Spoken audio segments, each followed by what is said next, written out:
Today we're joined by Pastor Jonathan Evans on The Difference set to discuss how the family is the foundation for society. Later, Jonathan shares a message from the pulpit right here at Cornerstone Church. You're watching The Difference, and it starts right now.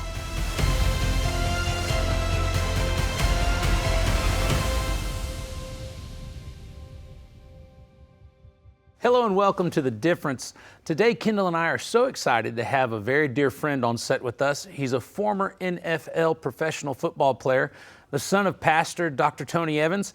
Also, he's a husband, a father, and he's taking on the mantle of ministry himself. Jonathan Evans, welcome to The Difference. Welcome. It is an honor to have you. Matt. So glad to have you. It's been a long time coming, but we got you on the couch. That's right. You got me. I'm excited. You know, people are very familiar with the Evans family. Yeah. You've got your, siblings involved in so many aspects of ministry. There's music ministry and art and drama and movies, and then there's the church there at Oak Cliff. But tell our audience about Jonathan Evans. Who are you in this mix of the Evans household? Well, I'm the baby of the family, so that makes... You're the favorite. Yeah, that's exactly right.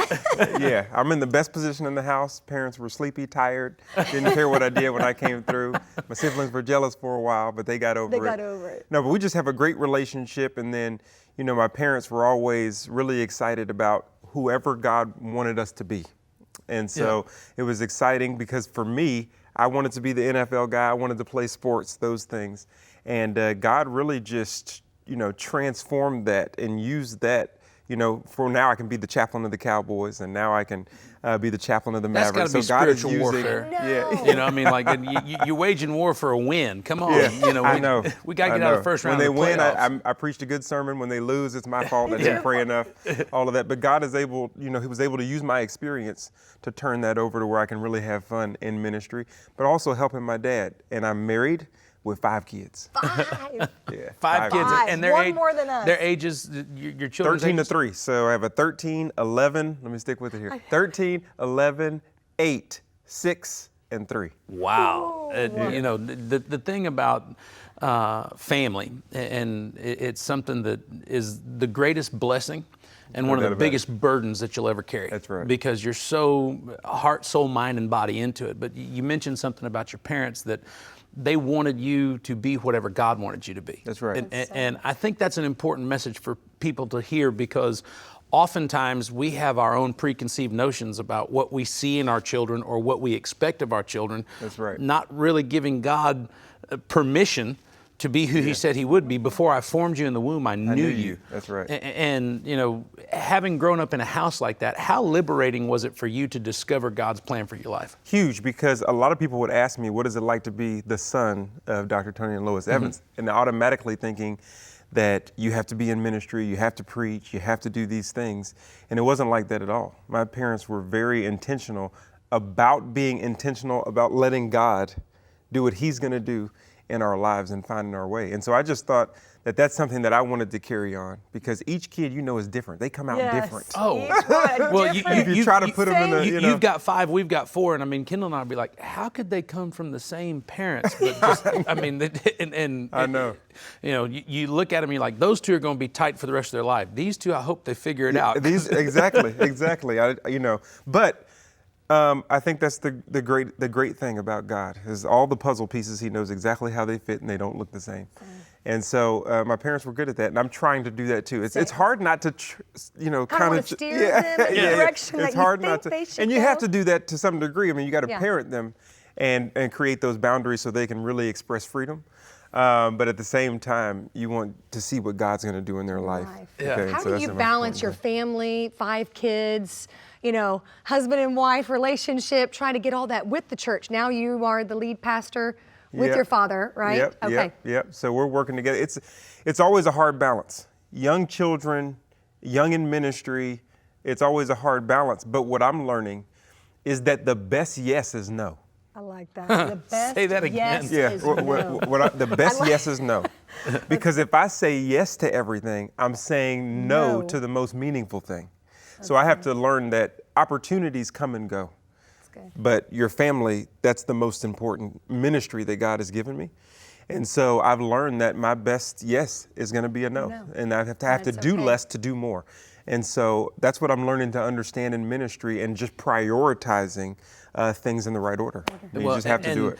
You have to be very intentional about that priority. Super. And, my nature is that if somebody asks, I feel an obligation. Yep. It's just who I am. So it's like, how may I help you? The pastor's heart. And in learning the no is something that people have to be very intentional about based on what God has called you to do. It's kind of that Nehemiah moment, if you would, where, distractions show up and say, hey, Nehemiah, can you come down here and speak with us? He says, no, I'm sorry, I'm building a wall. And I got a sword in the other hand. So, unless you're here to build or fight, I ain't got anything for you. Practically, I just had to, we got a lot in common. Absolutely. Our dads are monsters in ministry, you know what I mean? We both have a real advantage and a privilege, in my opinion, to have the voices and the wisdom of our fathers to lean on. It's people say, well, now that you're the lead pastor, what are you going to do different? I'm like, nothing. If it ain't broke, don't fix it. And the applications change, but the principles don't. That's right. I've had the privilege of listening to you as God has brought you into the pulpit and you started to share the word. And so many of the principles of Dr. Tony Evans and the Kingdom Agenda and things that were really impactful in my young life as a Christian, I hear in your voice, which I should, but the application, it's different. It has something that is new and fresh and brings a word of encouragement to your generation. That's right. And so in some places people go, well, that's different. It's not different, it's just new. That's exactly right. And that's the relationship between Moses and Joshua. That relationship it's the same game plan. God doesn't change his game plan, but he does have new applications. When Moses was leading the people through the wilderness, and there was a grace for that, but Joshua was going to have to pull out a sword. And there's a time for that. And so, but Moses did the monster work. Moses is carrying the tablets. Moses is doing the grind in the wilderness. And when Joshua gets the baton, he's right there at the Jordan. Boom. It's just time to get across with the next generation and still accomplish the same plan of taking the land. And so that's what we have to do. Is we have to balance well, but we still have to get across. There's a lot of people depending on us to take this baton and run full speed with what we've already been given. We had no excuse. Correct. Because you just had Moses as your, you just were, you had an example, but at the same time, I think in staying with Moses and Joshua as an application, Moses' ministry was not fulfilled in Moses' life. It was fulfilled in Joshua's. That's right. That's right. Moses' purpose was to get them to and established in the promised land. Right. And I see a lot of that work, happening in my life and in yours. God started something in one generation, he's going to fulfill it in the next generation. That's right. And it's our responsibility not only to fulfill it, but where I see Joshua having probably not done all that he was called to do is he didn't raise up somebody in that next generation because the Bible says that whenever Joshua was old, the people stopped listening to God. Here comes the generation. Yeah, exactly right. And then they fell away and got into the season of the judges, but it's our responsibility to look at our children and those who are to come and say, listen, these are the principles, these are the truths, these are the foundational things that you cannot get away from, that you have to hold on to that'll get you through every season of life. Yeah, and that's legacy. Absolutely. That's legacy. And then we can't forget that because we're going to be taking the baton, but we got to make sure that you pass it. You're another leg in the race. Amen. When we come back, more from Jonathan Evans' message right here at Cornerstone Church. You're watching The Difference. The world is full of turmoil and uncertainty. Many live in fear of what the future might bring. Soon the trumpet will sound and those who are alive will be caught up and will meet the Lord. But what will happen before his return? There are signs everywhere that the rapture is near. Jerusalem is reunited with Israel, and the nations of the earth are preparing for war. Through your study of biblical prophecy, you can gain wisdom and prepare yourself for things to come. For your gift of any amount, we'll send you an autographed copy of Pastor Hagee's End of the Age book. For your generous gift of $175 or more, we will also include our Prophecy Bible and an End of the Age study guide. Stay in the Word and share the gospel with your loved ones. The coming of Jesus is imminent. What a day that will be. Receive these resources today. Call the number on your screen or go to jhm.org/eternity.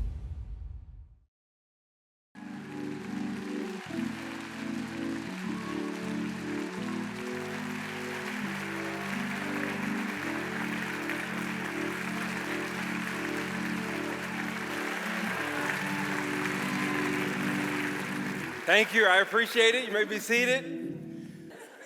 But I'm excited just to be here. I want to thank Pastor Matt. I want to thank Kendal. I want to thank all of Cornerstone Church just for having me out here. Our families are close, and we're just excited to serve one another whenever we have the opportunity to do it. I also have to thank my wife, Kanika. I always thank her publicly because if I'm here, it means she's at home with our 5 kids. So, yeah, I didn't say 2 or 3, 5. 13 to 3. Teenager to diapers. So she's handling that for me, and so, but it's fun. It's a blessing from the Lord.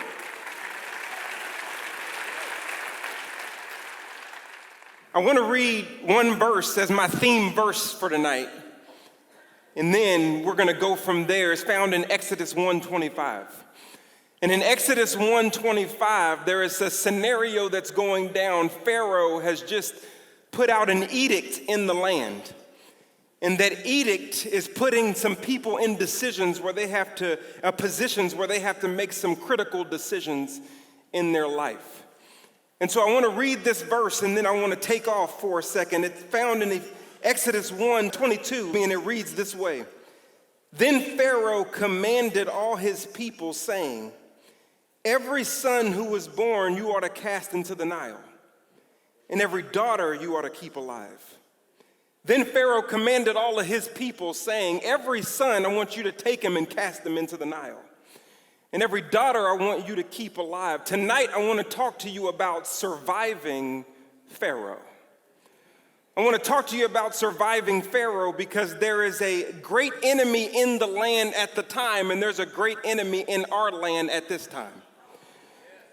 And he is coming to steal, kill, and destroy, and he has an edict out on your life.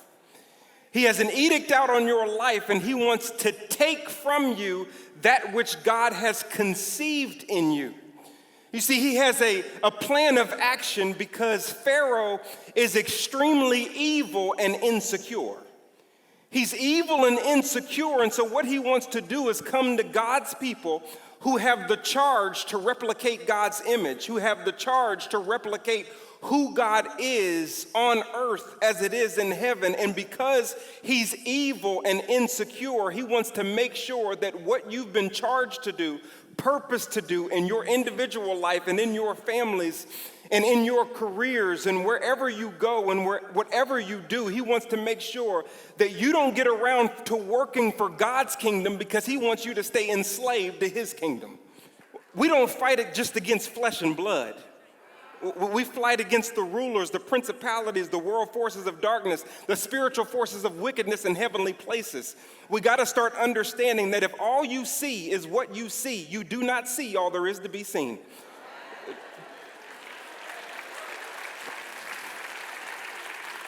There is something behind the scenes at work. Pharaoh was trying to strip your marriage from you so you won't progress. He's trying to strip your kids. The waywardness that you're experiencing is not they just a bad kid. Pharaoh's hands is on them. He wants to strip that idea, that dream, that business that you've built, those things that you're trying to do. It's been conceived in you. You're excited about it. You've given birth to it. You're trying to nurse it and grow it, spend time with it. You're totally investing yourself in whatever that thing is, and it started out as a blessing. And now that blessing is turning into a burden. It's because Pharaoh has an edict out in the land. It's not just these things are just happening and things just kind of are getting bad. And, we think always the flesh is the problem, that this person is the problem, that this thing is the problem. And we totally discount the fact that Pharaoh has an edict. And here we are, he's evil and insecure. And at his first try in verse 11 and 12, he says, you know what? Let's afflict them with more labor. Let's give them more. Let's make life hard on them. And that attempt didn't work. It says when Pharaoh made life hard on the people of God, they multiplied even more. So it was almost like the hardship that Pharaoh brought into the people of God was like an aphrodisiac to the people of God. They kept spreading that. So it didn't work out for Pharaoh in his first attempt. So he tried something else in Exodus chapter 1. I want you to pay attention to this. In Exodus chapter 1, verse 15, he tried something else. He said, "Then the king of Egypt spoke to the Hebrew midwives, one who was named Shiphrah and the other who was named Puah. And he said, when you are helping the Hebrew women give birth, and you see them upon the birth stool, if it is a son, kill him." And let me put this in layman terms. He went to God's women and he said to God's women, "I want you to go kill God's men." Oh, did you just catch that? Pharaoh went to God's women and he said, "I know you have the experience to do something for me. I know that you have the power to do something for me. I know that you have the background to do something for me. And I want you to use your experience, your power, and your background to go take God's men out." That was his plan, is that he wanted to use God's women because he knew, like I know, that women have power. Watch this. They have the power to build a house. They also have the power to tear it down. Proverbs 14:1 says, "A wise woman builds her house, but a foolish one will tear it down with her own hands," which lets me know that women have the power to build things, and they also have the power to tear things down. So we have to be careful. Let me talk to my ladies for a second, because we have to be careful that the culture doesn't give you enough credit. God's word does. You've got power.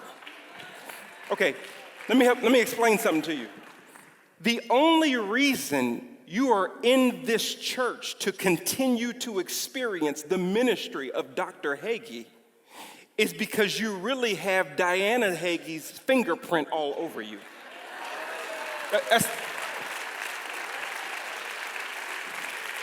The only reason you can experience Pastor Matt is because you have the fingerprint of Kendal all over you.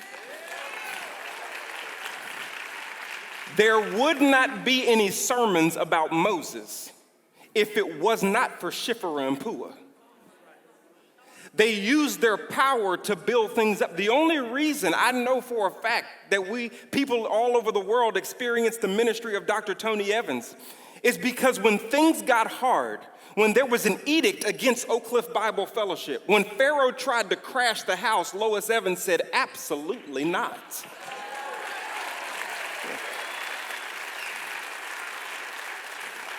I will not let Pharaoh whisper in my ear and use my experiences, my power, and my background to tear this situation down, tear this man down, tear this marriage down, tear these things down, because I have the power to do it, but I fear God more than I fear Pharaoh. That's what it says about these Hebrew women. They looked at Pharaoh, who was the most powerful man on the planet, and they looked at him and said, "No, we ain't doing that. I'm sorry, you got your plan, but we're not about to be a part of that plan, because we are kingdom builders. We're not kingdom destroyers." So I just wanted to do a little cliff note, just to let the ladies know what you have in your hands. God knows it, and Pharaoh knows it. I'm so grateful that I chose differently. I'm so happy that I chose you. I get to see you become the person God intended you to be. Thank you, Hagee Ministry Legacy Partners. There has never been a better time to share the love of Christ with a mother and a child than right now. When you partner with Hagee Ministries, your legacy impacts lives and transforms a nation. Call today or go to jhm.org/partner. talking about family and the seasons that family goes through, the Evans family leading up to COVID, in COVID, and coming out of COVID, because I'm close from afar. I stay in touch and see the things that are happening in your life, and y'all walk through a very difficult season with one situation after another that just kind of seemed to compound. That's right. And it was one of those moments where, if I may be so bold to suggest, most people would have looked and said, "Where's God? Where's God in this heartache? Where's His faithfulness after this situation?" And here comes one right after the other, and in a very beautiful fashion, y'all took all of those moments and compiled them in a book called Divine Disruption. Tell us about that. Yeah. Well, first of all, I started. I think it was 2018. My dad lost his brother. Then I lost my cousin, Winter. And then my dad lost his sister, and then his brother-in-law, and then we found out my mom had terminal cancer. So we were and this was all 3 or 4 months apart. Yeah. And so we were just thinking, what is going on? To the point where we started feeling like, who's next? We started getting nervous. Anxiety We're just kind of looking around, having those conversations. And so it was very difficult to go through that season and then get to where we lost my mom was very hard because the whole world was praying. Like everybody's praying, all the churches. So we were just like, oh, we know God is going to come through. This is going to be the stage. He's going to do His glory. And so that was very hard for us. While we didn't lose faith, we were disappointed. And one of the things we talked about in Divine Disruptions is that disappointment in God. And that's okay. Sometimes you're going to be disappointed in what He allows to take place. But we wanted to still use this because we're faith-filled people and because we did not lose faith even though we went through something where a lot of people would. We wanted to make sure that we put something out to help people. We're not the only ones, and sometimes when you are going through something, you feel like you're by yourself, in this isolated place where it's only happening to you. And we wanted to make sure that people could be comforted with not only our testimony, but hopefully the Spirit of God through what we were able to put down on paper with what we've gone through. And so we just wanted to do ministry. We wanted to help people, and that's just who we are. When you really get transparent about this is how we were feeling, and this is how we were hurting, and this is what God did in that moment, and here's how He comforted us, and here's how He's going to comfort you, it really gives people hope, which is something that I think the world is in a desperate need of right now. Most definitely. I mean, I felt totally defeated. Yeah. I mean, totally defeated. I started moving into fear. Because there's nothing you can do. There's nothing you can do. It's totally out of your hands. So, and my dad is a fix-it guy. Yeah. And there's nothing he could fix. God just took it totally out of our hands. All the questions, the big question is why? Why is this? What do we do? All of these different things. But in that, when I got to my lowest point, is when God spoke to me the clearest. And that's when I was that's the only reason I had the strength to preach at my mom's funeral, the eulogy, is because He said, you're feeling defeated, but I need you to understand there's a difference between what you feel and what the truth is. You have the victory. You just feel defeated. And people have to understand that when you go through those things, you feel defeated, but you're not defeated. There's a difference between the truth and what you feel based on what you're going through. And what we had to learn to do is it's almost a spiritual pick yourself up by your bootstraps because you don't feel like doing it. No. Correct. But I had to put my heart on a leash and make it follow the truth until it catches up. Yeah. Okay, I can't go with what I feel. I got to go with the truth and let God do His work until the feelings catch up. Heart is the most deceitful of all and desperately sick. Who can understand it? So I can't follow that. So it was a hard thing to do because of how you feel. Feelings are real. Yeah. But to go with the truth is what we talked about in this book. And we wanted people to see the truth through the fog of emotions that are also, real. But there's also, it's okay to stop and grieve. You have to. And we wanted people to know that we stopped and grieve, and we still do it to this day. Just stop and grieve. Take time, Sabbath, rest. You know what I mean? Because you can't pour from an empty cup. And as empty as we were at that time, after loss after loss after loss, and then getting back up and people seeing a book and people seeing my dad preaching and me preaching and all that, it's kind of like, oh my God, people, it's overwhelming. How do they just they have all these and they just keep, well, no. Yeah.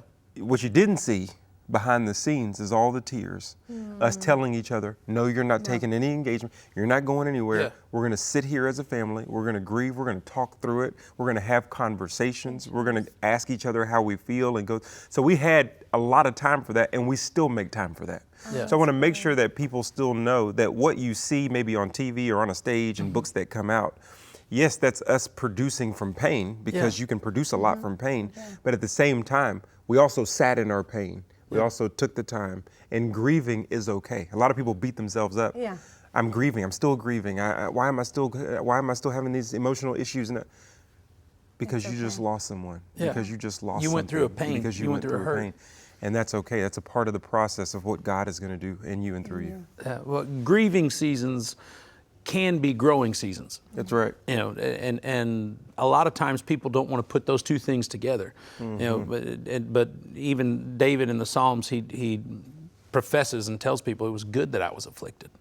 Because there are things that I learned about God in that affliction that I otherwise would not have known. I think it's important for people who are listening to understand that when you have a friend or a loved one who's going through something, give them time to grieve. Yes, sir. And we have to learn how to receive, Yeah, absolutely. Pastors aren't really, we're not really the best at, we give, and we have the heart to do it. We want to do it. When we get requests, we're like, yes, I'm all in, all those types of things. But nobody sees the other side of it when you know what I mean? And we'll push past that. Ex-football player, you push yourself, you have the mindset to keep going. Meanwhile, your kids aren't getting what they need from you. You're emotionally absent. Your wife is not getting what she needs from you. You're not doing what you need to do in the home for your primary ministry to make sure you're raising disciples. If you raise disciples here, if everybody did that in their families, it wouldn't mean. That's good. Yeah. So, but the inability to receive, to make sure you have give and take, and you're able to do it powerfully, and you're able to do it with equity. It takes some receiving, and we have to be okay with that. Kendal and I want to thank our guest, Jonathan Evans, for being here with us on The Difference today. I pray that you were encouraged as you had the opportunity to hear about the exciting things that God is doing through His life and ministry. I want you to know that the God that we serve, He's a God who can do all things, and anything that you need today, He's able to meet that need. Just call upon Him, and He'll show you great and mighty things that you know not. I look forward to having the opportunity to see you again right here on The Difference.